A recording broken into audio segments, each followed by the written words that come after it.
setiap waktu hidupi kebenaran-Mu.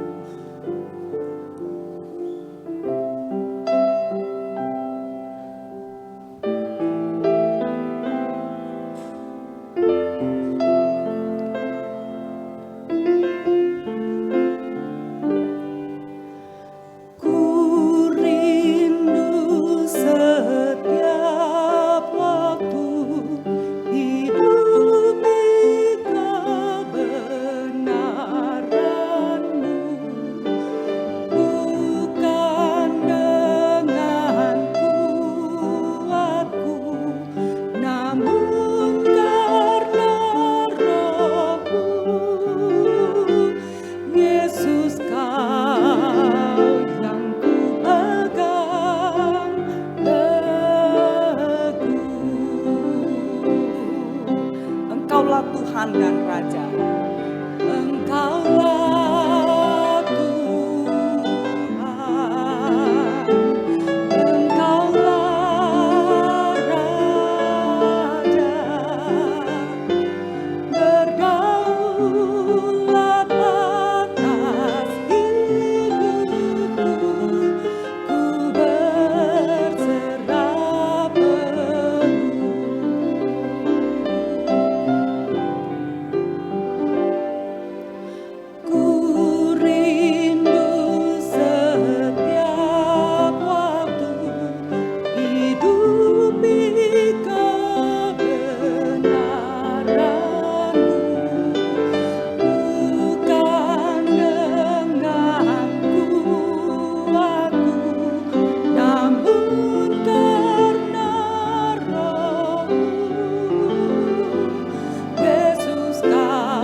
Engkaulah Tuhan, Engkaulah Raja, berdaulat atas hidupku, ku berserah penuh. Engkaulah Raja.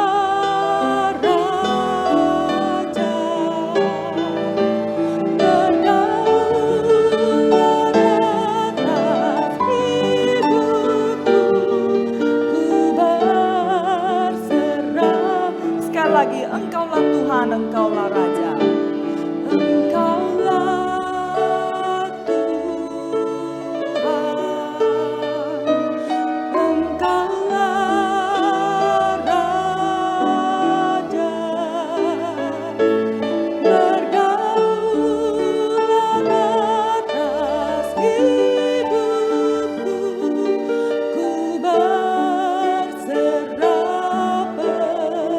Berdaulat atas hidupku, berdaulat atas hidupku,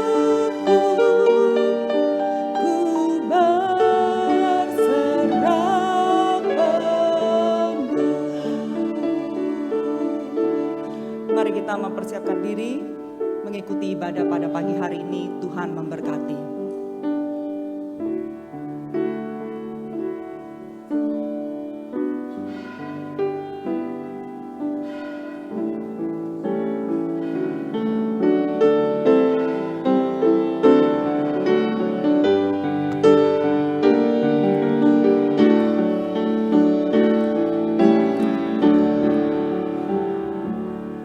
Shalom, selamat pagi Bapak-Bapak, Ibu yang dikasihi oleh Tuhan Yesus Kristus.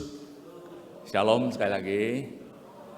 Ya, kita tetap syukur pada Tuhan ya. Minggu ini, minggu pertama di bulan April ini, kita masih diberi kekuatan, kesehatan untuk menyembah Tuhan pada pagi hari ini.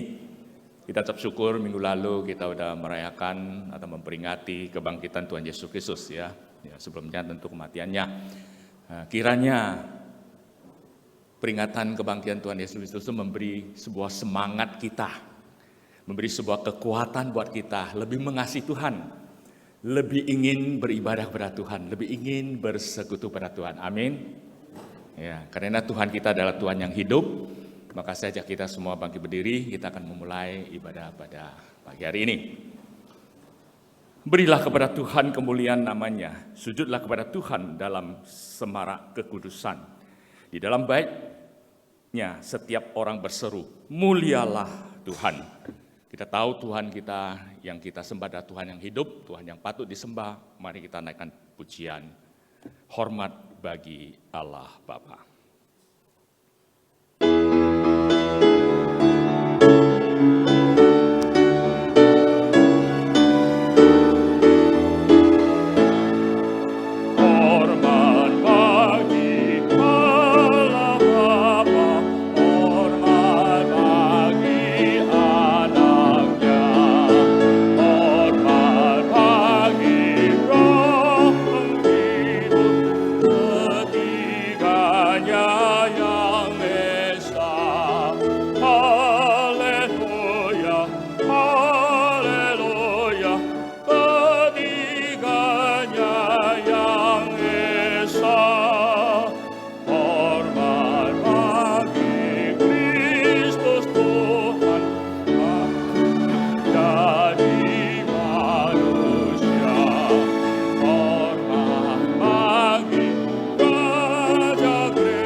Syukur Tuhan, kami memiliki dan mengenal Tuhan kami yang Maha Kuasa, yang bertata di dalam kerajaan surga.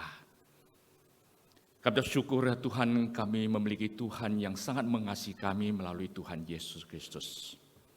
Dan kami bersyukur ya Tuhan memiliki Tuhan sebagai Roh Kudus yang setiap saat menyertai setiap kami di dalam kehidupan kami. Engkau layak dipuji, Engkau layak disembah, karena Engkau Tuhan yang hidup di dalam kehidupan kami. Kami bersyukur Tuhan, oleh sebab itu pagi hari ini kami berkumpul di tempat ini bersama-sama ingin memuji Engkau, menyembah Engkau, dan juga merenungkan sabda-Mu. Tuhan, kami serahkan setiap kami ke dalam tangan-Mu. Kiranya Roh Kudus menyertai setiap kami, memimpin ibadah kami dari awal hingga akhir, semuanya berjalan dengan baik dan lancar. Terima kasih Tuhan, Kau baik. Di dalam nama Tuhan Yesus Kristus kami berdoa dan ucap syukur. Amin. Jemaat dipersilakan duduk kembali.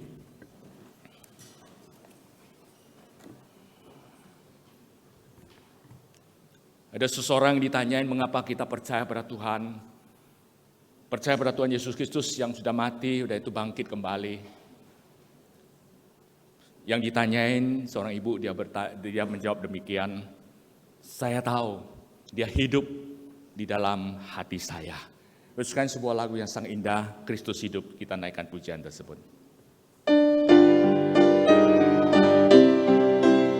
Kita nyanyi penuh dengan semangat ya. Ku layani Tuhanku, kini ku di dunia. Ku tahu ya tetap hidup selama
dan kekuatanku.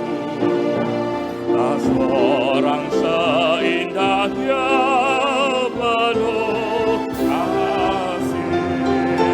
Kristus hidup, kini tetap hidup. Amin. Ya dekatku, ya sertaku, jalan yang ku tempuh. Kristus hidup, mensyukurkannya. Bertanya, ya hidupkah? Bagaimana jawaban kita? Benar, Kristus hidup. Amin. Selanjutnya vokal grup Amadeus akan memuji Tuhan. Silakan.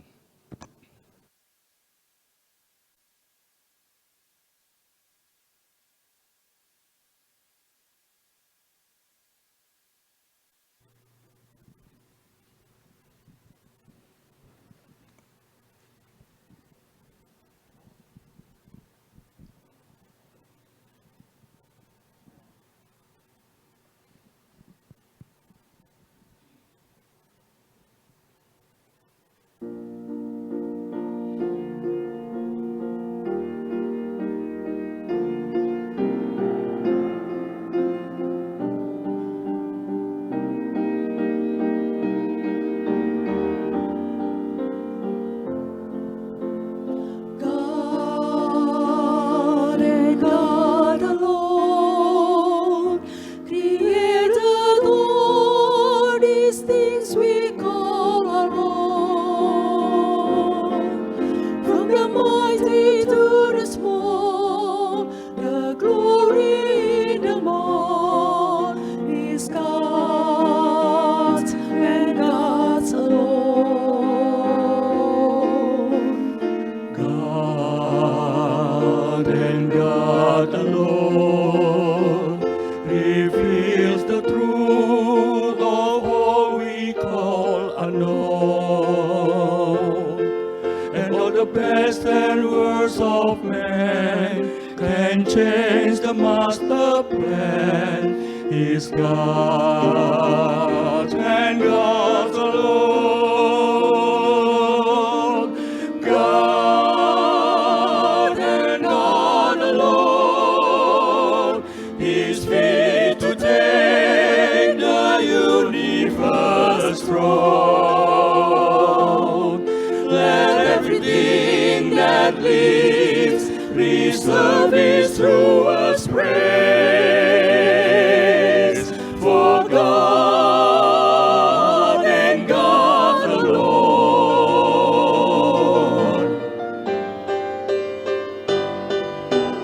God and God alone will be the joy of our eternal home. We will these lives never die of God and God alone. God and God alone is fit to take the universe throne. Let everything that lives reserve His truest praise. For God and God alone.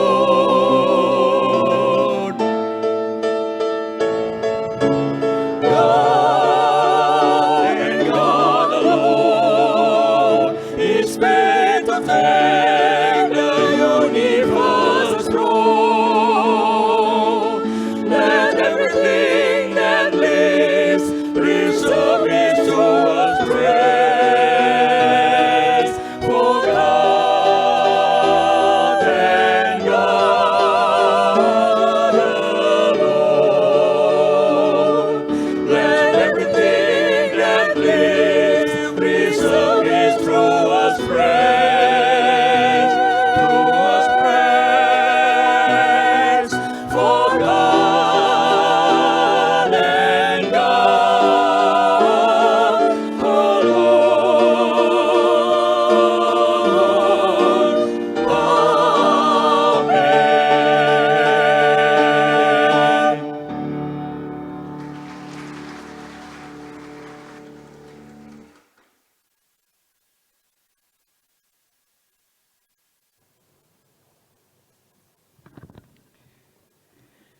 Kita tetap syukur Tuhan yang kita percaya adalah Tuhan yang Maha Pengasih dan Penyayang.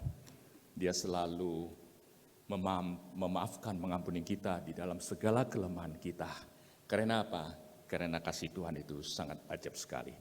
Mari kita persiapkan hati kita untuk pengakuan dosa, ditandaikan pujian kasih yang ajaib.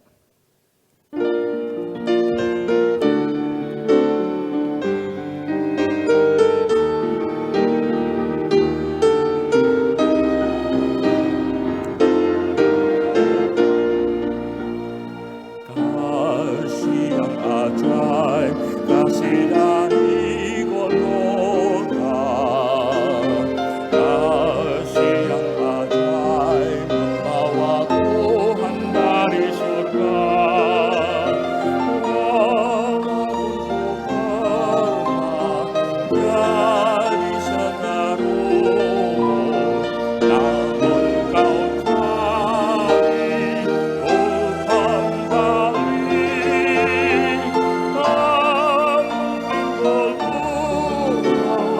kasih-Mu yang indah, Engkau masyurkan kasih Allah musik.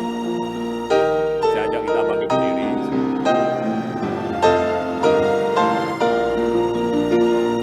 Berkat yang ajaib, berkat dari berkat yang ajaib, bagai sinar fajar neraka. Walaupun ku pernah sesat dalam dosa, namun anaknya selamatkanku. Di hadapan Tuhan ku memuji Dia, Engkau tinggikan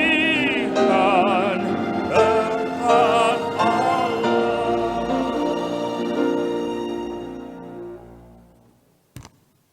Bapak, Ibu, dan saudara sekalian, mari kita bersama-sama datang di hadapan Tuhan. Sebagaimana pemazmur di dalam Mazmur 51 berkata kepada Tuhan, sesungguhnya dalam kesalahan aku dilahirkan, dalam dosa aku dikandung ibuku.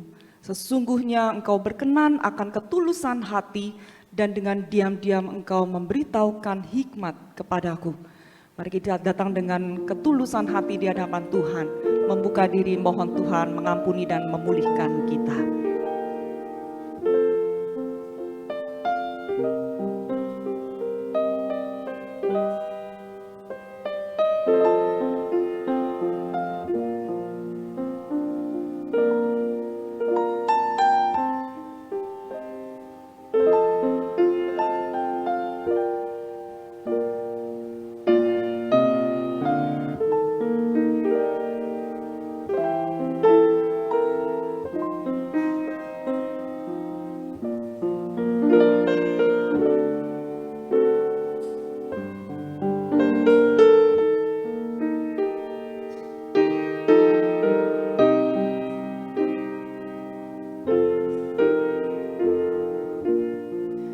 Bapa di sorga, kami sadar bahwa tanpa ketulusan hati, kami tidak ada gunanya datang merendah di hadapan Tuhan. Dan sesungguhnya kalau kami bisa datang dengan jujur di hadapan Tuhan, tentulah itu harus ataupun sudah dilandasi dengan kesungguhan dan ketulusan hati kami, menyadari bahwa kami ini tidak layak dan penuh dengan kelemahan. Dan kalau bukan karena kasih Kristus yang sudah bangkit itu, menolong kami lepas dari jerat dosa, dan lepas juga dari persekutuan dengan iblis, maka kami tidak bisa memiliki persekutuan yang indah dan dekat dengan Engkau.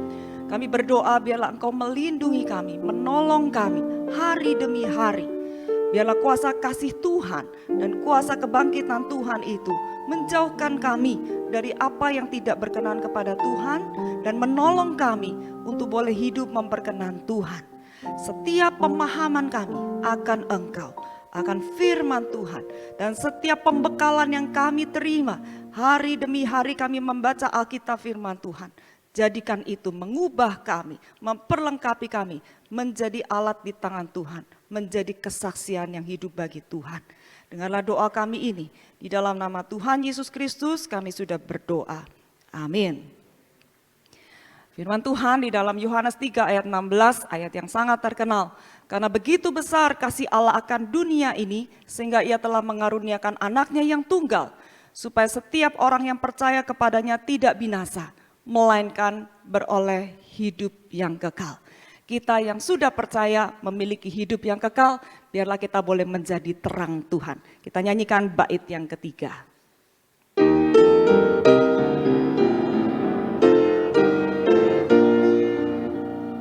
Terang Injilnya, terang yang sesungguhnya. Terang Injilnya yang memberi hikmat kekuatan. Walau dalam gelap, Dia memberi terang. Dia memberi terang, terang salibnya.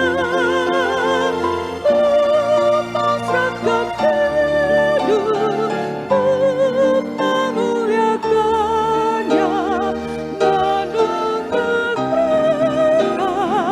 kepadanya.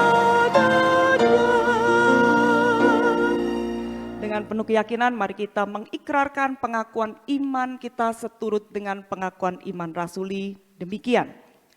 Aku percaya kepada Allah, Bapa yang Maha Kuasa, Khalik langit dan bumi, dan kepada Yesus Kristus anaknya yang tunggal Tuhan kita, yang dikandung dari Roh Kudus, lahir dari anak darah Maria, yang menderita sengsara di bawah pemerintahan Pontius Pilatus, disalibkan, mati dan dikuburkan, turun ke dalam kerajaan maut. Pada hari yang ketiga, bangkit dari antara orang mati, naik ke sorga, duduk di sebelah kanan Allah, Bapa yang Maha Kuasa. Dan dari sana ia akan datang untuk menghakimi orang yang hidup dan yang mati. Aku percaya kepada Roh Kudus, gereja yang kudus dan am, persekutuan orang kudus, pengampunan dosa, kebangkitan tubuh, dan hidup yang kekal. Amin. Jemaat dipersilakan duduk kembali. Firman Tuhan. Minggu depan saya akan lanjutkan dengan memberi banyak contoh dan juga pembahasan supaya saudara bisa lebih mengerti. Mari sebelum kita membaca Alkitab, kita berdoa terlebih dahulu. Maha besar Allah kami di surga, Allah yang kami kenal melalui Tuhan dan Juru Selamat kami Yesus Kristus. Kami bersyukur dan berterima kasih karena kami boleh sampai kepada Bapa Allah di surga. Dan kami juga bersyukur selama kami hidup di dalam dunia ini, Allah Roh Kudus menuntun dan memberkati kami, sehingga hidup kami boleh berkenan kepada Engkau. Termasuk saat ini ketika kami mau belajar firman-Mu, kami percaya Engkau yang mengurapi hamba-Mu dan mengurapi setiap saudara-saudari kami yang mendengarkan. Tuhan tolong kami supaya kami tidak hanya mengerti, tapi sungguh menolong kami untuk menerapkan di dalam kehidupan kami. Berfirmanlah kepada kami Tuhan, hati kami sudah siap sedia. Demi nama Tuhan Yesus kami berdoa. Amin. Saudara, tema kita adalah mengenal Allah Tritunggal, incomprehensible to human mind. Tidak dapat mampu dipahami secara utuh oleh pikiran manusia, yet indispensable to human soul. Namun tidak boleh ditolak oleh jiwa manusia, karena kalau ditolak oleh jiwa manusia akan binasa. Kita membaca dua bagian Alkitab. Yang pertama di dalam Ulangan pasal ke-6 ayat ke-4. Ulangan pasal ke-6 ayat ke-4. Ulangan pasal ke-6 ayat ke-4 saya akan bacakan untuk saudara sekalian. Demikian firman Tuhan, Ulangan pasal 6 ayat 4. Dengarlah hai orang Israel, Tuhanlah Allah kita, Tuhan itu Esa. Tuhan itu Esa. Satu bagian lagi dalam Matius pasal 3 ayat 16 sampai 17. Matius pasal 3 ayat 16 dan 17. Demikian firman Tuhan. Ayat 16 Matius pasal 3. Sesudah dibaptis, Yesus segera keluar dari air dan pada waktu itu langit terbuka dan ia melihat Roh Allah, yaitu Roh Kudus turun seperti burung merpati dan hinggap di atasnya. Terdengarlah suara dari surga mengatakan, inilah anakku yang terkasih, kepadanyalah aku berkenan. Suara itu datang dari surga, yaitu suara Allah Bapa. Saudara, pada satu hari seorang anak usia 5 tahun membuka-buka album foto keluarganya. Lalu dia menemukan ada satu foto pernikahan. Dia tanya kepada mama, "Mama, ini siapa yang menikah?"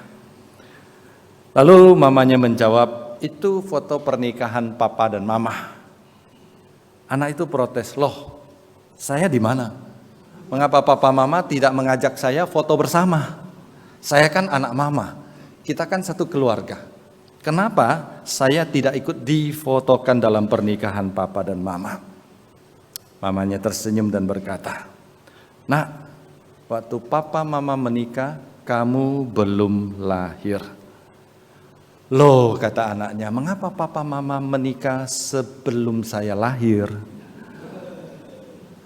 Mamanya garuk-garuk kepala dan bertanya, "Nak, papa mama harus menikah dulu, baru bisa melahirkan kamu." Namanya anak umur 5 tahun kalau tanya itu enggak pernah puas. Dia tanya lagi, "Kenapa harus begitu? Kenapa papa mama tidak tunggu saya lahir baru menikah?" Anaknya bertanya seperti itu. Mamanya jawab, "Nah, kalau kamu lahir papa mama belum menikah, itu namanya jinah, berjinah. Loh, kenapa papa mama tidak berjinah saja? Supaya bisa melahirkan saya dan bisa hadir dalam pernikahan papa dan mama." Saudara, kalau percakapan itu dilanjutkan akan semakin ngawur kemana-mana. Mengapa bisa demikian? Karena logika dan akal dari anak itu belum mampu memahami apa yang terjadi. Dijelaskan dengan apapun juga, logikanya belum sampai, saudara sekalian. Oleh sebab itu hal itu disebut dengan satu konsep, yaitu sesuatu peristiwa yang melampaui akal. Oleh sebab itu kita tidak boleh menjadikan akal atau logika sebagai penentu kebenaran. Banyak orang begitu sombong pada hari ini, menganggap akal dan logikanya hebat. Memang dia pintar, memang dia cerdas. Dan dia menentukan kebenaran itu berdasarkan logikanya. Kalau masuk akal saya, kalau dapat dibuktikan kepada saya, dan kalau saya dapat pahami, saya percaya. Kalau tidak dapat saya terima dengan akal, maka itu salah dan tidak benar. Saudara sekalian, kenyataannya logika manusia sangat terbatas. Oleh sebab itu tidak semua kebenaran dapat dipahami dengan logika. Salah satunya adalah doktrin Allah Tritunggal. Saudara sekalian, banyak orang mencoba menggunakan otaknya, menggunakan logikanya, akalnya untuk memahami apa itu Allah Tritunggal. Tapi manusia tidak mampu memahaminya. Kenyataan manusia tidak mampu memahami Allah Tritunggal secara akal atau logika tidak berarti Allah itu tidak ada. Tidak berarti Allah tidak masuk akal.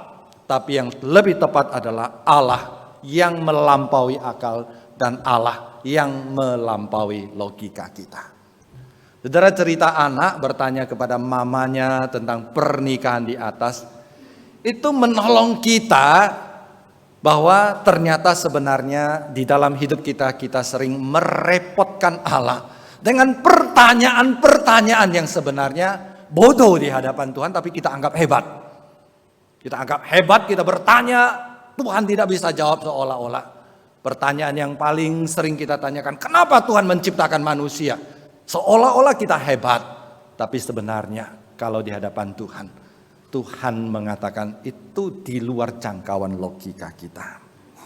Sebaliknya saudara sekalian, jika ada orang mengatakan saya mampu memahami Allah Tritunggal secara logika kita, itu berarti logika kita itu lebih besar daripada Allah. Sehingga Allah yang dapat kita pahami secara utuh dengan logika kita itu sudah tidak layak jadi Allah. karena dia lebih kecil daripada logika kita.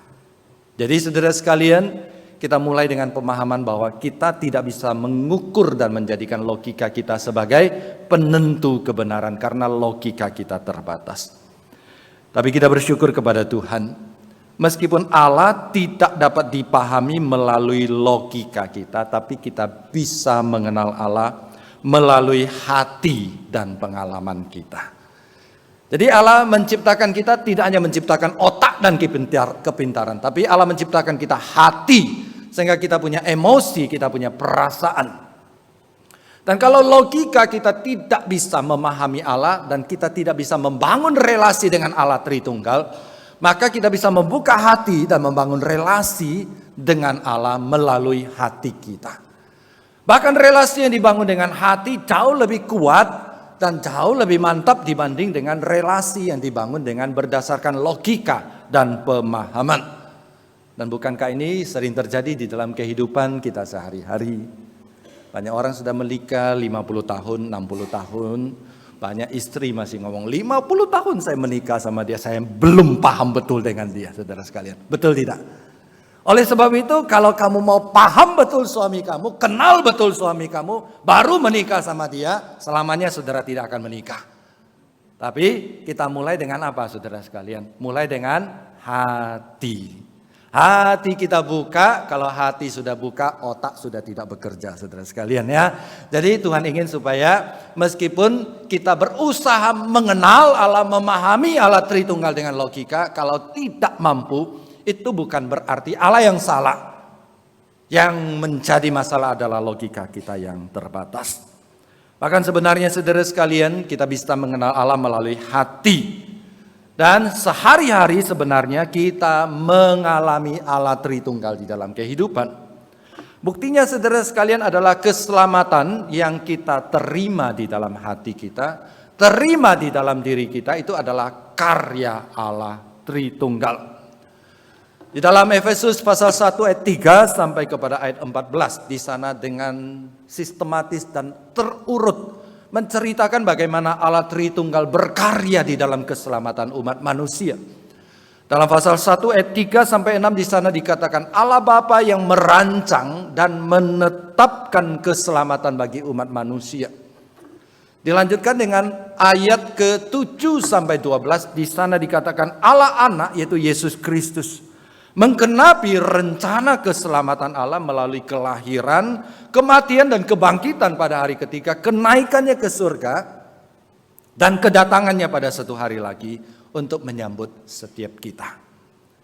Lalu ayat ke-13 sampai 14, di sana dikatakan Roh Kudus menggenapkan dan mengantarkan keselamatan itu kepada manusia.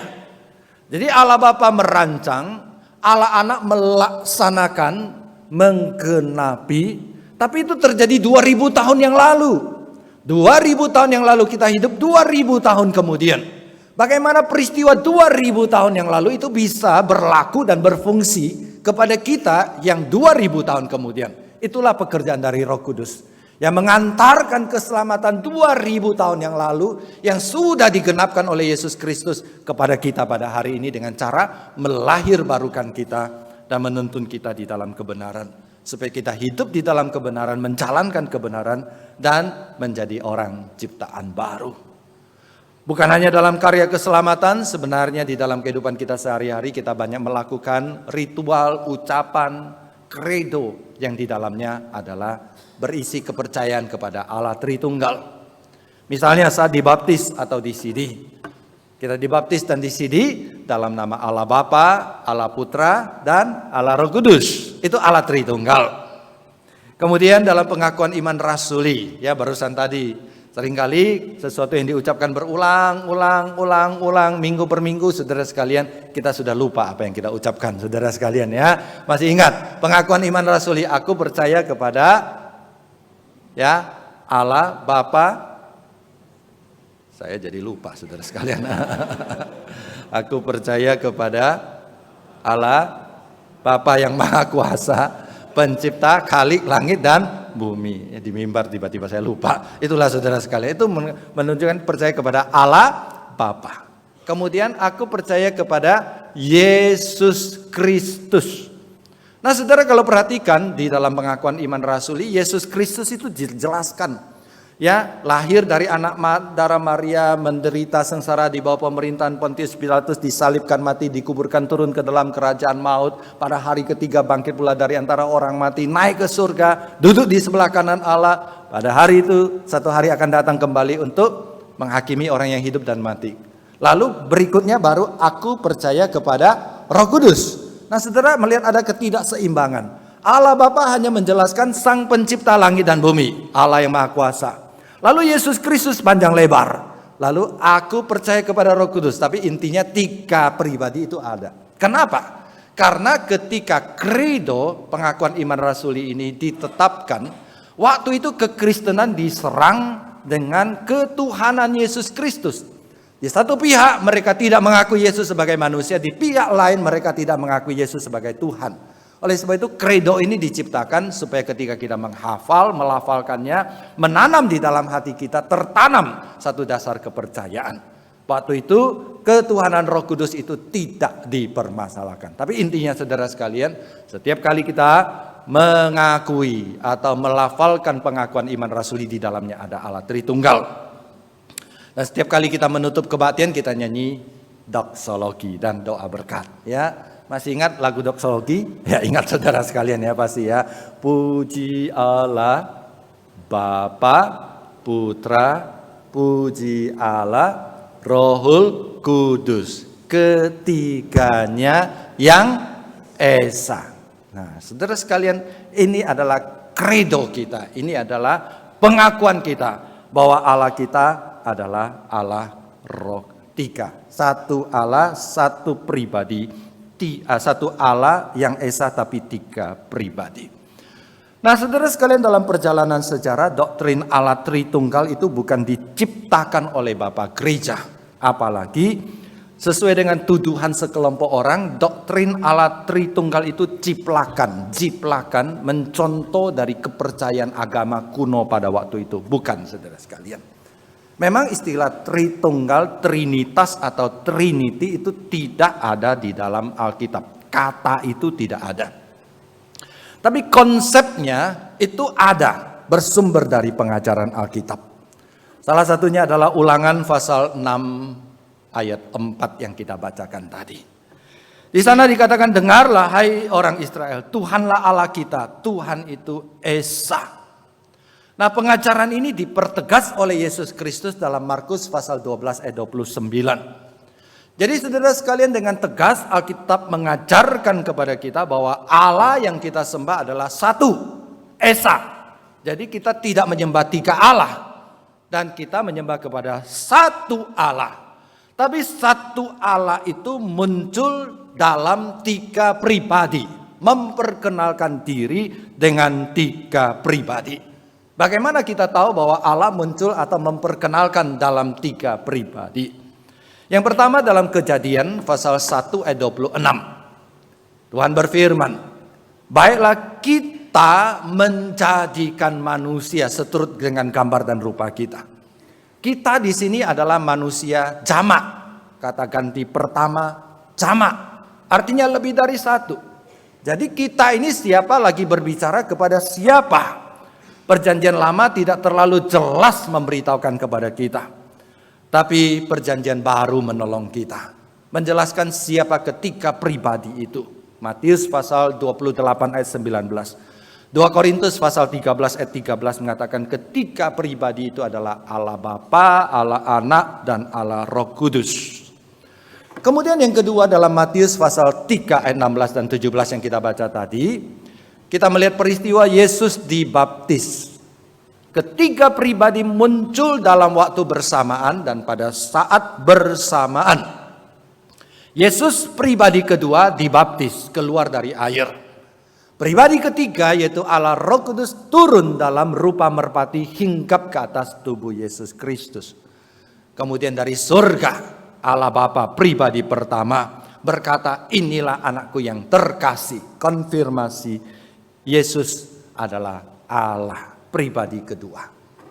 Kemudian yang ketiga kita melihat dalam Alkitab mengajar Allah memiliki 2 sifat yang membutuhkan objek. Yang pertama adalah Allah mengasihi, yang kedua Allah berkomunikasi. Sehingga sebelum langit dan bumi diciptakan, Allah sudah ada. Dan kalau Allah mengasihi, kalau dia pribadi yang tunggal, tidak mungkin dia mengasihi dirinya sendiri dan berkomunikasi dengan dirinya sendiri. Oleh sebab itu, ketika pribadi itu dalam kekekalan tidak ada awal dan tidak ada akhir, terus saling mengasihi. Bapa mengasihi anak, anak mengasihi Roh Kudus mengasihi Bapa, saling mengasihi dan saling berkomunikasi. Jadi saudara sekalian, sampai di sini di atas saya sangat menekankan bahwa kita percaya kepada Allah yang esa, satu tapi memperkenalkan diri atau bereksistensi dengan tiga pribadi. Tapi ini tidak berarti kita menyembah tiga Allah. Karena salah satu tuduhan kepada kekristenan adalah kita menyembah kepada tiga Allah. Kalau ada orang menuduh kita menyembah tiga Allah, itu artinya mereka tidak paham kepada kekristenan. Jadi kalau orang menuduh kita seperti itu, ampunilah mereka. Karena mereka tidak tahu apa yang mereka ucapkan. Apakah kita menyembah tiga Allah? Tentu tidak. Kita menyembah Allah yang esa, satu saja. Ada lagi tuduhan yang lebih ngawur. Saudara mungkin pernah mendengar, Yesus anak Allah. Yesus lahir dari Allah Bapa. Lalu ibu Bapa siapa? Ibu Yesus itu siapa? Ibu Allah itu siapa? Jadi ada anak Allah, ada Bapa, Allah Bapa, ada Allah Ibu. Nah, teori ini secara ngawur mengatakan Roh Kudus adalah ibu yang melahirkan Yesus. Jelas ini adalah teori yang ngawur dan tidak benar juga. Karena ketika berbicara Yesus sebagai anak Allah itu bahasa metafora. Sedikit membantu kita, dalam bahasa Indonesia kita mengenal ada ibu tapi bukan ibu yang melahirkan. Contohnya ibu jari. Saudara, ini ibu jari saya. Bapak jarinya di mana saudara sekalian? Di kaki kali ya. Nah, itu tetap ibu jari. Nggak ada bapak jari, nggak ada anak jari. Kita kenal ibu kota. Ibu kota itu apa? Nggak ada bapak kota, nggak ada anak kota. Kita kenal namanya ibu anak kunci, ya anak kunci. Tidak ada ibu kunci dan sebagainya. Oleh sebab itu istilah anak itu bukan berarti hubungan biologis antara Allah anak dan Allah Bapa. Dan relasi itu adalah tak terpisahkan, relasi yang kekal antara pribadi pertama, pribadi kedua, pribadi ketiga. Allah itu esa, Allah itu satu, dan Allah itu tiga pribadi. Sampai di sini saudara sekalian, saya yakin saudara kalau boleh garuk kepala saudara sekalian. Karena semakin dijelaskan, semakin saudara merasa bingung dan pusing. Bagaimana satu jadi tiga dan tiga jadi satu. Tapi itulah saudara sekalian kenyataan. Bahwa kita memiliki dan menyembah Allah seperti ini. Dan demikianlah Allah memperkenalkan dirinya kepada kita. Dan tugas kita adalah membuka hati dan menerima, mengikrarkan di dalam hati kita. Saya percaya kepada Allah, tiga pribadi dan satu Allah. Namun ada ayat yang sedikit membantu kita itu memahami mengapa Allah satu itu bisa punya tiga pribadi. Kata kuncinya adalah kata echad. Dalam bahasa Ibrani kata echad itu adalah satu kesatuan. Dan satu yang jamak. Dalam bahasa Ibrani ada satu kata satu yang berarti tunggal. Tapi ada juga kata satu yaitu echad yang berarti jamak. Contohnya di dalam Kejadian pasal 1 ayat 5. Satu hari itu terdiri dari dua unsur, pagi dan petang. Tapi disebut satu. Ada berapa? Ada dua. Ada berapa? Ada satu. Satu atau dua? Dua betul. Satu juga betul saudara sekalian. Satu apa? Satu hari. Ada berapa unsur? Dua. Pagi dan petang. Kata yang echad sama dipakai di dalam Kejadian pasal 2 ayat 24. Satu keluarga laki-laki akan bersatu dengan istrinya dan keduanya menjadi satu. Berapa? Keluarga berapa? Satu. Berapa orang di dalamnya? Dua, laki-laki dan perempuan. Itu namanya kata tunggal tapi majemuk, satu yang jamak. Kemudian lebih banyak lagi, Kejadian pasal 34 ayat 22. Satu bangsa, ada jutaan orang. Jadi kata ekad di dalam Ulangan pasal 6 ayat 4 itu berarti Allah satu tapi jamak. Tambahan pula saudara sekalian, salah satu nama yang Allah pakai itu adalah Elohim. Jadi Allah itu dipanggil Yahweh. Ya, Yehova Rafa, Yehova Nisi, Yehova apalagi Jireh, kita sudah belajar ya beberapa minggu yang lalu. Nah, salah satu nama lain Allah adalah Elohim. Dalam bahasa Ibrani, akhiran im itu berarti jamak. Ya, jadi Allah itu sudah dipanggil sebagai Allah yang jamak.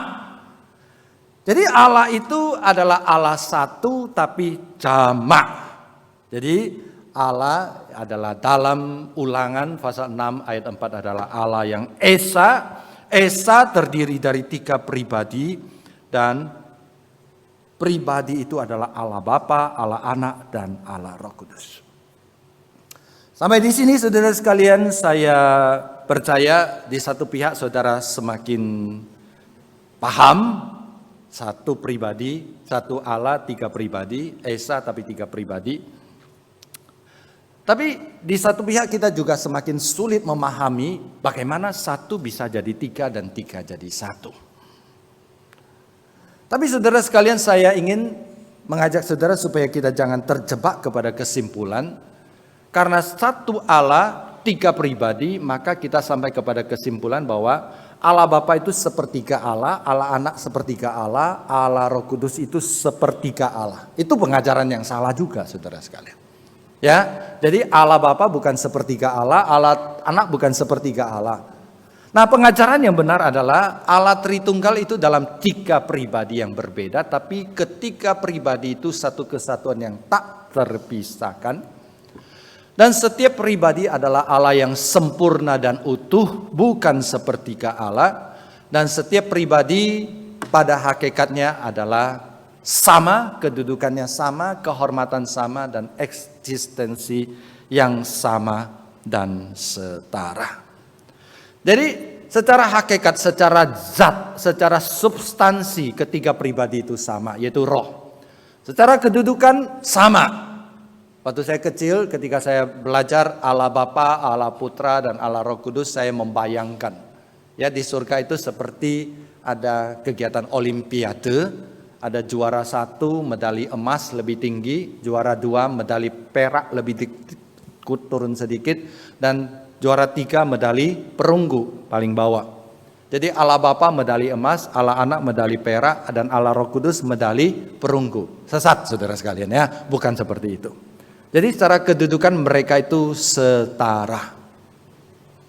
Kemudian eksistensi mereka itu juga setara dan sama. Artinya dari kekal sampai kekal mereka itu sudah ada. Allah 3 pribadi itu sudah ada. Allah itu ya, ketiga pribadi.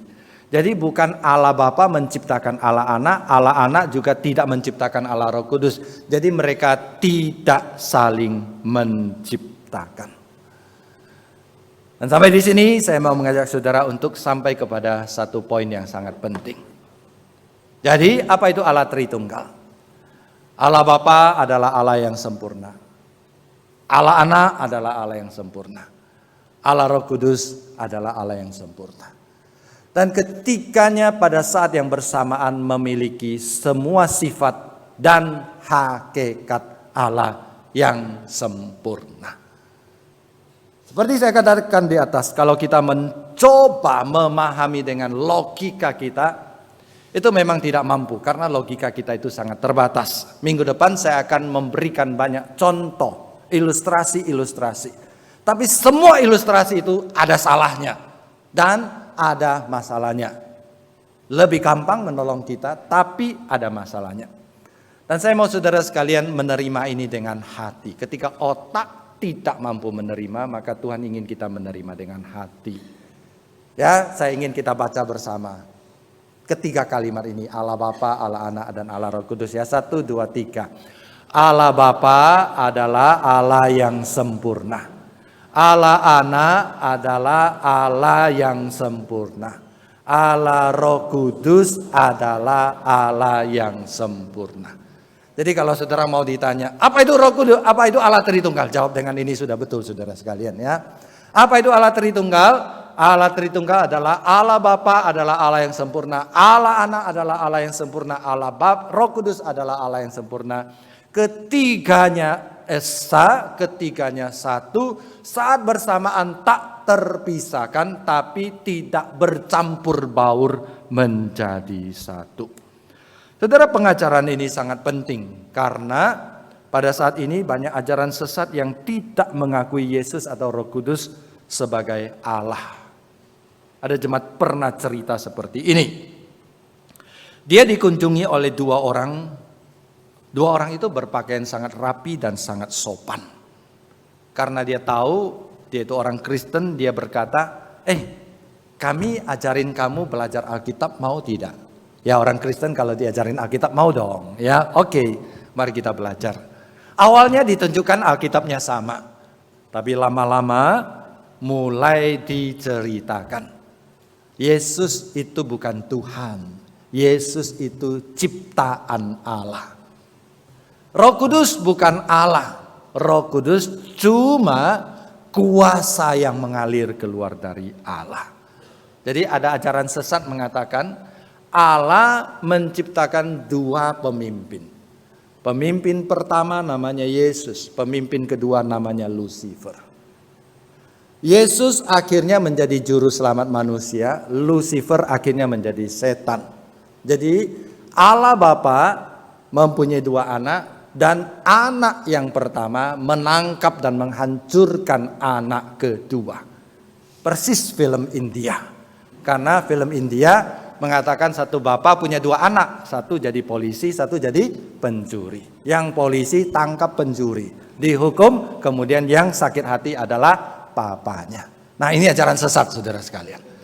Ajaran sesat ini mengatakan Yesus itu ciptaan dan dia setara dengan iblis. Cuma iblis jadi jahat dan Yesus jadi baik. Tidak benar. Yang benar adalah ini. Allah Bapa adalah anak. Allah Bapa adalah Allah yang sempurna. Allah Anak adalah Yesus Kristus adalah Allah yang sempurna. Allah Roh Kudus adalah Allah yang sempurna. Jadi orang itu mengajarkan hal yang sesat. Tapi mereka ngotot mereka paling benar. Kalau saudara dikunjungi orang seperti ini, apa yang harus saudara lakukan? Saudara usir, saudara tengking. Nah, jemaat ini usir. Dan suruh jangan datang lagi. Tapi dasar dua orang ini mukanya terbuat dari tembok beton yang tebal. Jadi mukanya tebal. Tetap tidak mempan dan datang lagi. Sampai benar-benar diusir. Dia baru pergi. Nah, sampai di sini saya belajar satu hal. Banyak orang punya pengajaran yang salah. Tapi ngotot mengabarkannya. Saudara dan saya punya pengajaran yang betul sesuai dengan Alkitab. Tapi seringkali kita malu dan malas mengabarkannya. Itu tidak baik saudara sekalian. Ya, kalau kita percaya Allah kita adalah Allah yang benar, mari kita belajar. Sungguh-sungguh memperdalam ilmu dan mengabarkannya. Sampai di sini saudara sekalian, ini adalah bagian pertama. Dan saya mengambil kesimpulan dan minggu depan kita akan lanjutkan dengan hal-hal yang bersifat praktis dengan banyak contoh. Ada 4 kesimpulan. Kesimpulan pertama, Allah kita itu esa, Allah kita itu satu. Kita tidak pernah menyembah 3 Allah. Tapi kita punya Allah 3 pribadi yang berbeda. Eksis dalam 3 pribadi yang berbeda.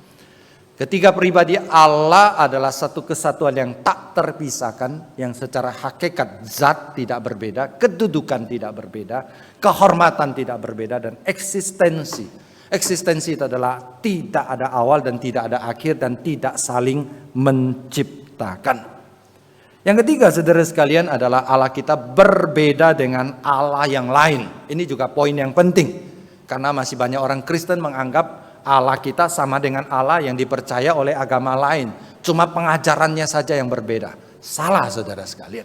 Namanya saja sudah berbeda, sifatnya berbeda, kemudian eksistensinya berbeda. Karena Allah kita itu eksis dalam 3 pribadi. Allah Bapa, Allah Anak, dan Allah Roh Kudus. untuk mengatakan Allah kita sama dengan Allah mereka, mereka juga harus mengakui bahwa Allah mereka adalah Allah Tritunggal. Jadi ini yang menjadi tanda kita. Bahkan kata Echad yang saya jelaskan tadi, artinya tidak hanya satu majemuk, tapi Echad juga bisa berarti satu-satunya. Eksklusif, akulah Allah yang esa, satu-satunya Allah.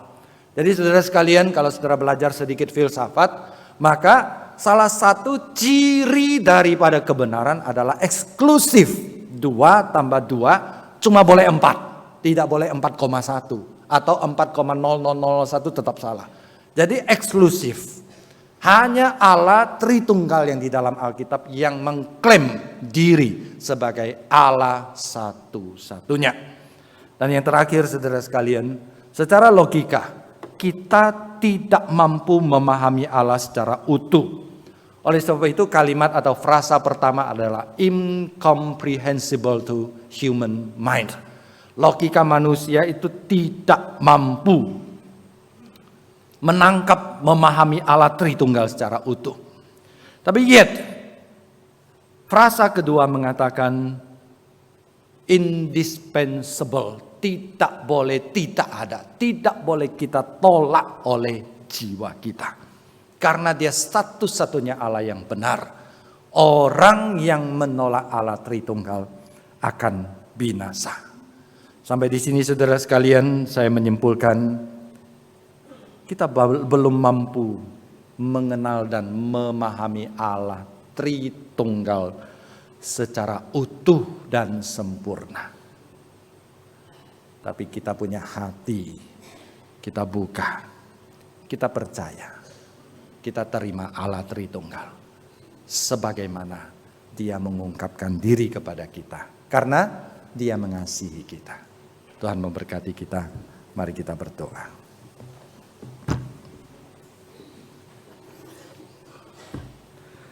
Kami berterima kasih Tuhan tidak hanya menciptakan kami sebagai manusia yang berakal. Engkau juga menciptakan kami sebagai manusia yang punya perasaan dan emosi. Ketika otak kami tidak mampu memahami Allah Tritunggal, kami memakai hati kami untuk percaya dan bersandar kepada Engkau. Ajar kami Tuhan untuk memiliki iman seperti ini. Demi nama Tuhan Yesus kami berdoa. Amin. Kita mempersiapkan hati untuk menerima perjamuan kudus. Apakah ada saudara atau saudari yang belum menerima roti atau anggur? Boleh angkat tangan. Para usher majelis akan mengantar kepada saudara. Apakah ada?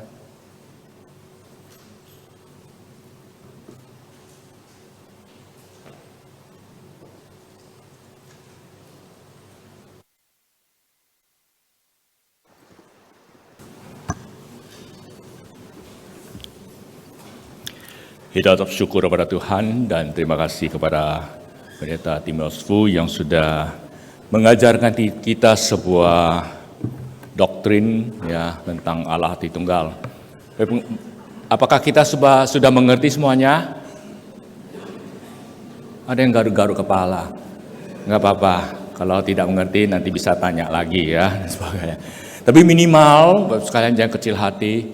Kita tahu bahwa Allah Tritunggal sangat mengasihi kita, amin. Ya, Dia selalu eksis di dalam kehidupan kita tadi seperti firman Tuhan yang membacakan kepada kita. Nah, disitulah kita bisa mengerti bahwa Tuhan sangat mengasihi kita.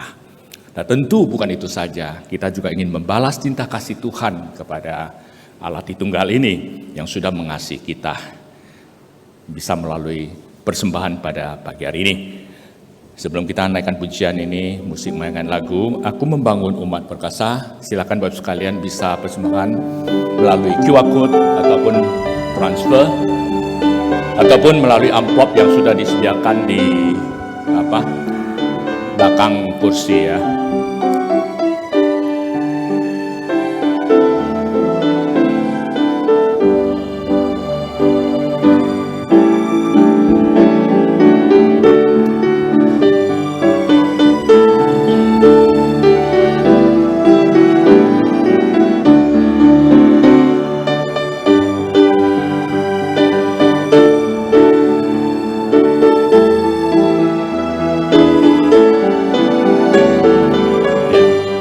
Mari kita bersama pujian tersebut. Aku membangun umat perkasa.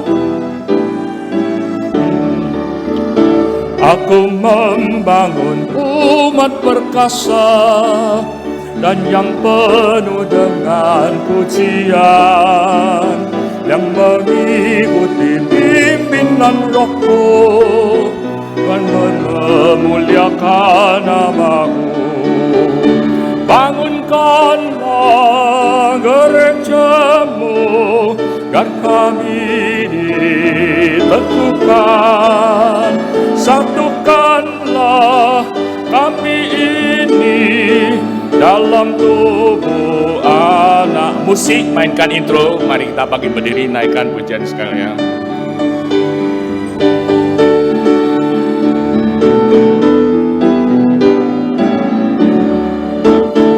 Aku membangun umat perkasa dan yang penuh dengan pujian, yang mengikuti pimpinan Rohku dan yang memuliakan namamu. Bangunkanlah gerejamu, dan kami diteguhkan. Satukanlah kami ini dalam tubuh anakmu. Mari kita berdoa. Kami bersyukur ya Tuhan atas cinta kasih-Mu yang Kau nyatakan dalam kehidupan kami. Mungkin secara logika akal budi kami memang sulit untuk mengerti Allah Tritunggal. Tapi di dalam hati kami, di dalam kehidupan sehari-hari kami merasakan Tuhan mengasihi kami, melindungi kami, dan Tuhan selalu mencukupin segala kebutuhan kami. Di saat ini Tuhan, kami ingin membalas cinta kasih Tuhan melalui persembahan yang Tuhan sudah berikan kepada kami. Berkatilah persembahan kami, berkatilah setiap kami yang ada di tempat ini. Berkati keluarga kami, berkati juga usaha pekerjaan kami. Terima kasih Tuhan atas kasih-Mu. Dalam nama Tuhan Yesus Kristus kami berdoa dan ucap syukur. Amin. Jemaat dipersilakan duduk kembali.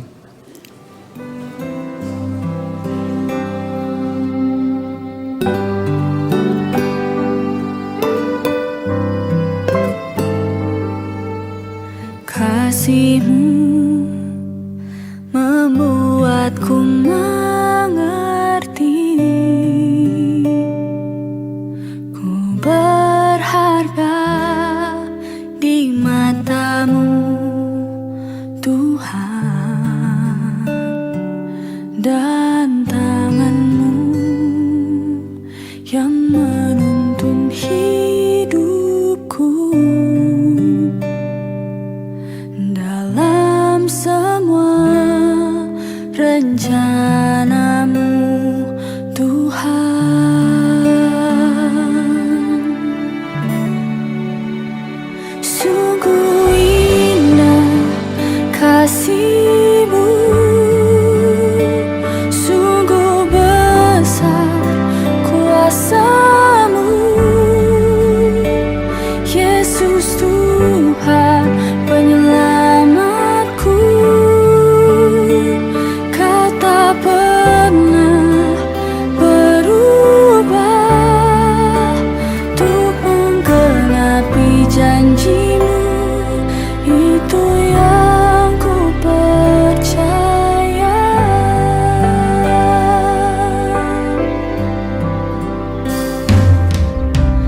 Kasih-Mu membuatku mengerti. Sekali lagi, shalom saudara sekalian.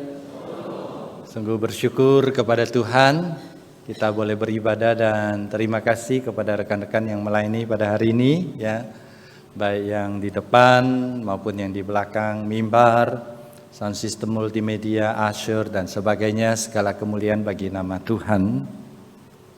Saya ingin menyambut di antara saudara ada yang pertama kali beribadah di GKY Puri Indah pada hari ini. Boleh dari balkon, kalau ada boleh berdiri, kami ingin menyambut saudara. Apakah ada? Tidak ada.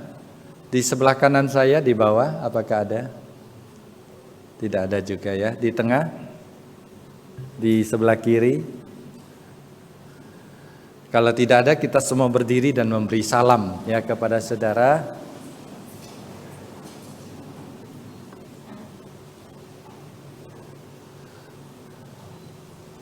Ya, terima kasih. Silakan duduk kembali. Saudara sekalian, sekali lagi saya akan mengumumkan tentang rencana referendum kepada anggota jemaat GKY Puri Indah dan VTI. Referendum ini untuk meminta persetujuan untuk penjualan sebidang tanah di Jalan Villa Pluit Blok C 09 nomor 26 sampai 27 Kecamatan Priuk, Tangerang seluas 287 meter persegi. Sekali lagi, tolong perhatikan ini di Tangerang bukan di Pluit. Rencana awal tanah ini akan dipakai untuk menjadi lokasi pembangunan gedung gereja GKY VTI.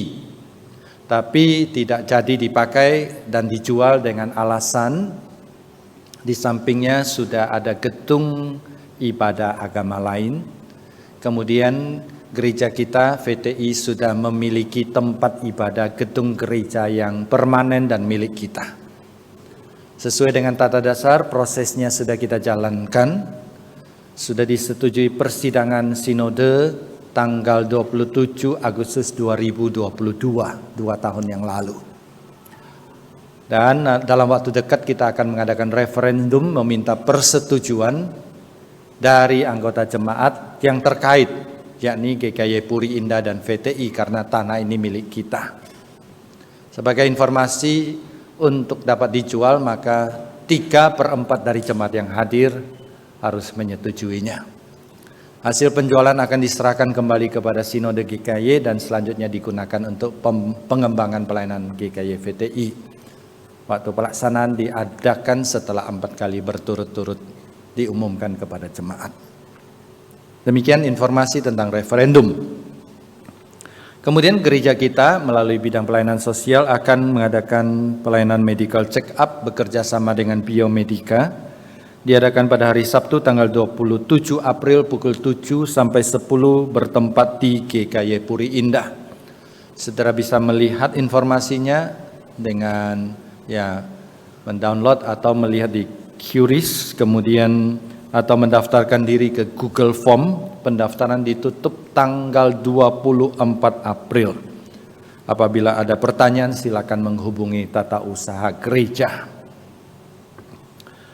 Dalam rangka liburan Lebaran, maka kantor tata usaha GKY Puri Indah akan libur tutup tanggal 10 sampai 12 April. Kalau saudara punya kebutuhan silakan mengurusnya sebelum atau sesudah tanggal tersebut. Melalui kesempatan ini saya juga mengumumkan bahwa mulai tanggal 1 April 2024, Bapak Santos yang selama ini adalah Kepala Rumah Tangga GKY Puri Indah sudah menyelesaikan pelayanannya, dan selanjutnya mulai tanggal 1 April kemarin Kepala Rumah Tangga GKY Puri Indah dijabat oleh Ibu Pipin. Ibu Pipin yang mana? Yang fotonya ada di atas, saudara sekalian ya. Yang laki-laki itu Pak Santos yang sudah menyelesaikan pelayanannya. Mari kita dukung Ibu Pipin ya dengan kerjasama yang baik. Kita mengucapkan turut berduka cita telah berpulang ke rumah Bapa di surga Ibu almarhumah Cynthia Tosin usia 44 tahun pada hari Minggu tanggal 31 Maret. Almarhumah adalah istri terkasih dari Bapak Tommy Surya dan jenazah telah dikremasi hari Rabu tanggal 3 April. Kiranya Tuhan memberikan kekuatan dan penghiburan kepada keluarga yang ditinggalkan. Demikian warta, saya undang jemaat berdiri. Mari kita berdoa. Kami bersyukur dan berterima kasih pada hari ini kami boleh bersama-sama merayakan hari Tuhan dengan beribadah kepada Tuhan. Kami juga bersyukur untuk pengajaran yang Tuhan berikan dan ajar kami untuk tidak berhenti belajar supaya kami semakin mengenal Tuhan kami dan kami semakin mengasihi Tuhan kami. Saat ini Tuhan kami berdoa bagi bangsa Indonesia bahkan seluruh dunia yang dalam minggu depan akan masuk dalam liburan Idul Fitri. Banyak orang melakukan perjalanan mudik, Tuhan pimpin supaya semua berjalan dengan lancar. Berikan hikmat kepada petugas, baik kepolisian maupun bagian perhubungan, dapat mengatur dengan baik, sehingga sanak famili dan saudara kami yang melakukan perjalanan dapat tiba di tempat tujuan dengan selamat. Kami juga berdoa bagi banyak jemaat yang melakukan liburan piknik ke berbagai daerah dalam musim liburan ini. Tuhan juga pimpin jemaat supaya bisa menikmati masa bersama dengan keluarga.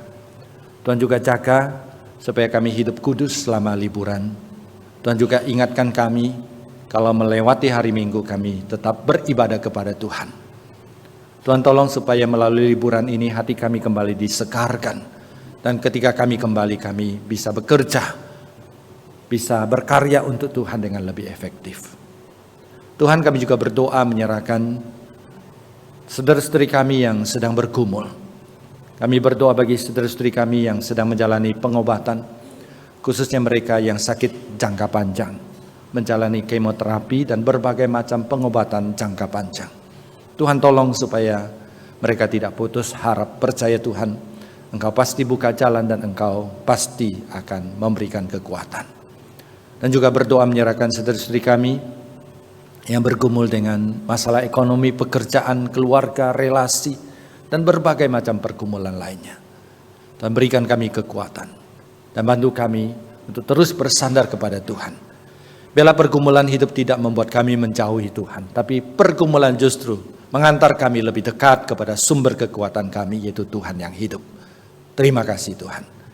Kami persembahkan 7 hari di depan ke dalam tangan Tuhan. Pakai kami untuk menjadi alat memuliakan nama Tuhan. Demi nama Tuhan Yesus kami berdoa. Amin. Kita kembalikan pujian dan hormat tertinggi kepada Allah di surga. Doxologi. Puji Allah Bapa Putra, puji Allah Roh Kudus, ketiganya yang esa. Oh selamat sumber berkah.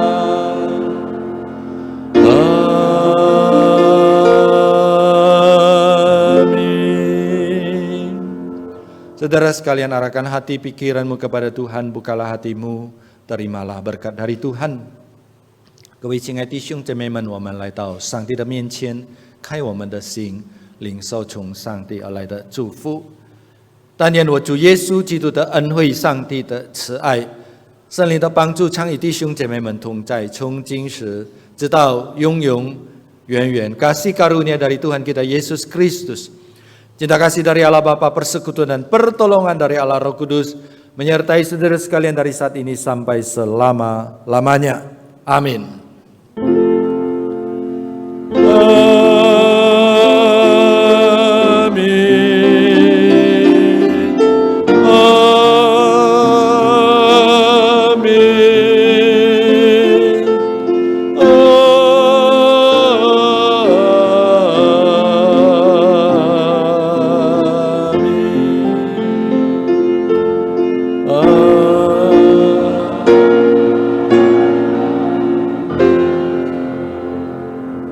Silakan duduk.